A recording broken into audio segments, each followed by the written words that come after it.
Nós vamos, queridos, abrir as nossas Bíblias no livro do profeta Isaías, o capítulo de número 1 do profeta Isaías. Livro do profeta Isaías, capítulo de número 1. Nós leremos apenas 2 versículos desse texto e depois nós leremos mais alguns versículos do texto de Oséias, capítulo 11 do livro de Oséias. Isaías, capítulo de número 1, vamos ler também o verso 1, capítulo 1 de Isaías, 1, 2 e 3. Assim como estamos assentados, façamos a leitura da palavra do Senhor. Juntos, visão de Isaías, filho de Amós, que ele teve a respeito de Judá e Jerusalém, nos dias de Uzias, Jotão, Acás e Ezequias, reis de Judá. Ouvi, ó céus, e dá ouvidos, ó terra, porque o Senhor é quem fala.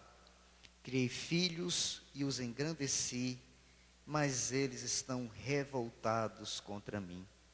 O pai conhece o seu, vamos juntos, verso 3. O boi conhece o seu, e o jumento, o dono da sua manjedoura, mas Israel não tem conhecimento, o meu povo não entende. Agora, prossiga um pouco mais a sua Bíblia até o livro de Oséias, capítulo de número 11. Oséias está depois de Daniel. Não sei se isso vai ajudar muito, mas se você for até Daniel, você vai encontrar, após Daniel, Oséias. E nós vamos ler o capítulo 11, dos versos 1 ao verso 7.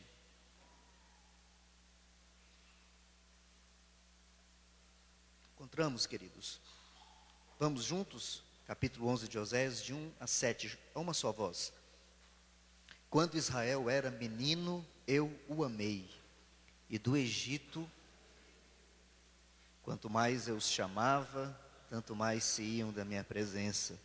Sacrificavam a Balaíns e queimavam incenso às imagens de escultura. Todavia eu ensinei a andar a Efraim, tomei-o nos meus braços, mas não atinaram que eu os curava. Atraí-os com cordas humanas, com laços de amor. Fui para eles como quem alivia o jugo de sobre as suas queixadas e me inclinei para dar-lhes de comer. Não voltarão para a terra do Egito, mas o assírio será seu rei, porque recusam converter-se. A espada cairá sobre as suas cidades e consumirá os seus ferrolhos e as devorará por causa dos seus caprichos, porque o meu povo é inclinado a desviar-se de mim. Se é concitado a dirigir-se acima, ninguém o faz. Curva a sua cabeça, deixe sua Bíblia aberta. Vamos orar mais uma vez.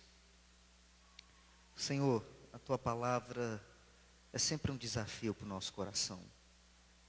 A tua palavra nos chama a tirar os olhos de nós e voltar os nossos olhos para a tua presença de poder e graça. A tua palavra sempre nos desafia, Senhor, porque ela requer de nós um coração convertido, compungido, contrito, desarmado. Ó Deus, nós sabemos que quantas e quantas vezes o nosso coração fica armado com os nossos preconceitos, a nossa pujança, o nosso orgulho. E quantas vezes nos tornamos surdos à tua palavra. Faz, ó Deus, que esse momento o teu Espírito encontre liberdade de nos ensinar. Que o nosso coração seja como terra boa, preparada para receber a tua palavra, que é boa semente, e que ela lance raízes profundas no solo do nosso coração, e germine, cresça e frutifique, produzindo frutos que glorificam o teu nome. Nós oramos em nome de Jesus, nosso Senhor e Salvador, para que faças assim na nossa vida essa noite. Amém e amém. Amém, queridos. Hoje é Dia dos Pais, né? Não foi sempre que celebraram esse dia. Na verdade, essa data, Dia dos Pais, é bem recente. Surgiu depois, bem depois do Dia das Mães. A data, claro, que como todas as datas vão se tornando comerciais, né, pelo ávido comércio que transforma tudo em mercadoria, né, a Dia dos Pais se tornou mais um desses eventos do ano que quebram o bolso, né, daqueles que têm que dar tanto presente, né. É mais uma data comercial e que vai deixando de ter o seu papel. A igreja não pode entrar nessa barca furada de transformar as datas em datas de comércio. Mas também o Dia dos Pais não é data litúrgica, não está dentro do calendário do ano cristão. Então é sempre um desafio para o pregador conseguir conciliar as duas coisas, né? Até porque na Bíblia os exemplos de pais que nós temos não são dos melhores. Se você é um leitor assíduo das Escrituras, você sabe muito bem o que eu estou falando. Na Bíblia nós vamos ter gente como gente é, né? Você não tem super mãe nem super pai na Bíblia, porque nas Escrituras as pessoas são gente como gente é, com os defeitos, dificuldades. O grande, poderoso rei Davi era senhor das batalhas, mas dentro de casa não apitava quase nada. Da mesma maneira, se você for olhar para a vida dos reis de Israel, nós vamos encontrar situações muito difíceis de serem considerados como modelo. É porque é isso mesmo, a Bíblia não está aqui para ser conto de carochinha, com histórias miraculosas, no sentido de pessoas miraculosas, de pessoas superpoderosas, mas de gente que precisa da graça de Deus para ser o que elas precisam ser. Gente com a graça de Deus, que consegue ser melhor do que a condição humana, né? Olha só, Dia dos Pais, para alguns hoje foi um dia de saudade, como para mim, né? Que não teve como ligar para o pai e mesmo por telefone, ouvir uma palavra e dar uma palavra boa. Para outros, a ideia do pai não é apenas triste por conta da saudade, mas é também uma relação traumática, né? Tem pessoas que a figura paterna traz muita dor.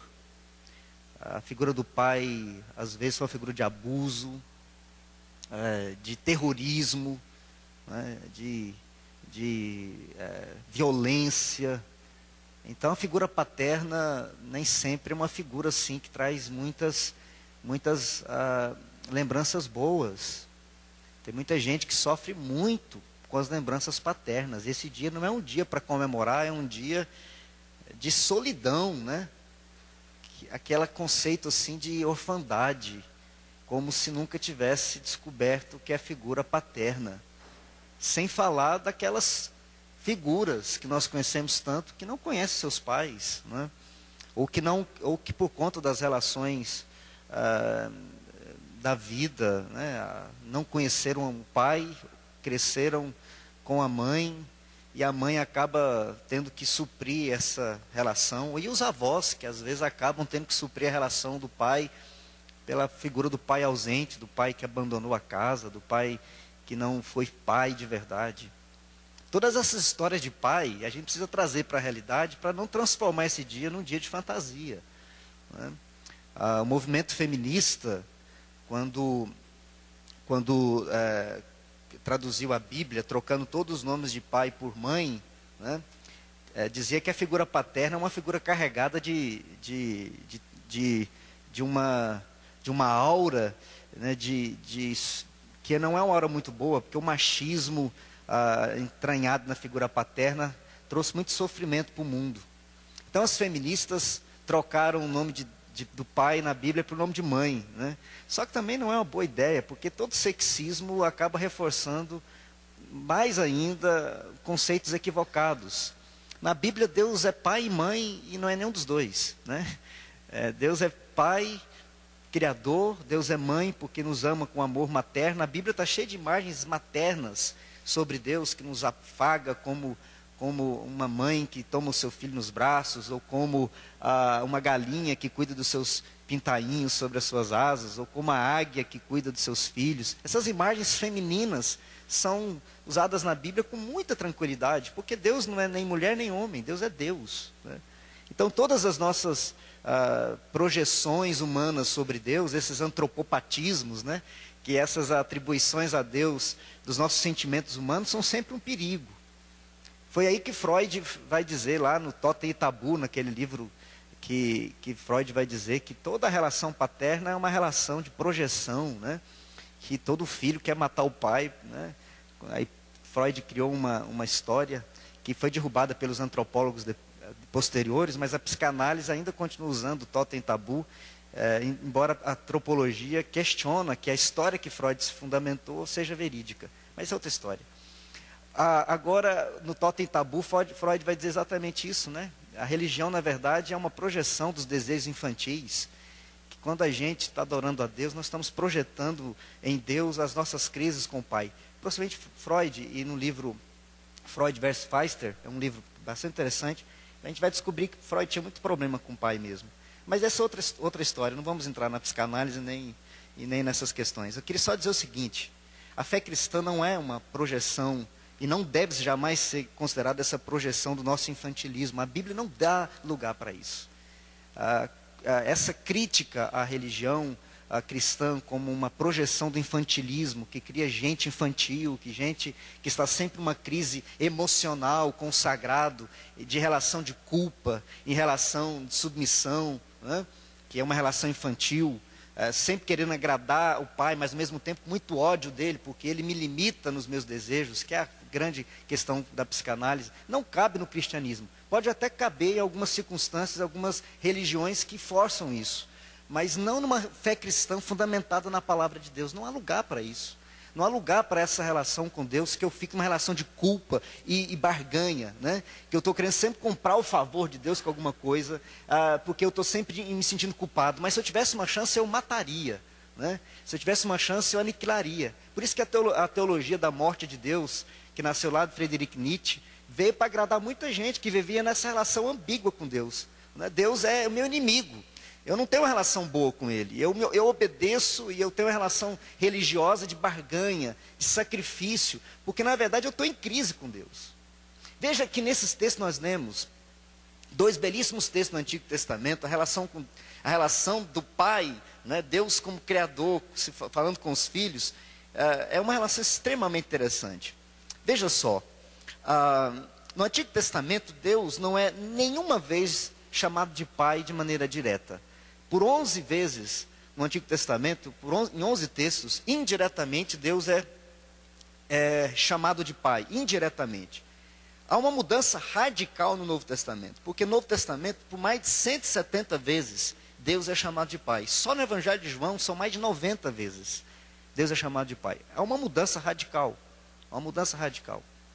A compreensão de Deus no Antigo Testamento e a compreensão de Deus no Novo Testamento, não é que Deus muda, mas a relação com Deus através de Jesus Cristo é completamente diferente, e nós vamos aprender isso à medida que nós lemos as Escrituras. Mas veja só, livro do profeta Isaías, que nós lemos, capítulo de número 1, nós temos uma palavra, e você pode ler de duas maneiras, né? Você pode ler de um Deus raivoso, despejando a sua raiva, ou você pode olhar para o texto olhando para um Deus de amor, despejando o seu amor. Aí depende de como é que você avalia a palavra de Deus. Eu, quando olho para esse texto, não vejo um Deus raivoso, eu não vejo um Deus irado, eu vejo um Deus de amor despejando o seu amor. Ouvi, ó céus, e dá ouvidos, ó terra, porque o Senhor é quem fala. Eu criei filhos e os engrandeci, mas eles estão revoltados contra mim. Até o boi conhece o seu possuidor, e até o jumento conhece o dom da manjedoura, mas Israel não tem conhecimento, não me entende. Se você é pai aqui, ou mãe, não importa se é pai ou mãe, você vai entender que eu vou dizer perfeitamente. Nos primeiros anos da vida dos nossos filhos, depois que eles saem daquela fase de extrema dependência, eles entram numa fase muito gostosa, que é a fase da expressão do amor, né? que até uma certa idade, o bichinho fica ali